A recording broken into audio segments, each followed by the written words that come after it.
से तरे अश्वमेधादि को रचाए यज्ञ परम उपकार को धर्म मर्यादा चला कर लाभ ले संसार को नित्य श्रद्धा भक्ति से यज्ञादि हम करते रहे रोग पीड़ित विश्व के संताप सब हरते रहे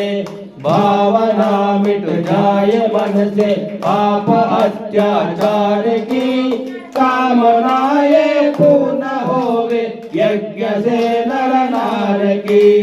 लाभकारी हो हवन हर जीवधारी के लिए वायु जल सर्वत्र हो सुगंध को धारण किए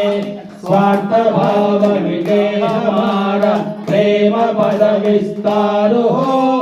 इदन्न मम का स्वार्थ कर प्रत्येक में व्यवहार हो हाथ जोड़ झुकाए मस्तक वंदना हम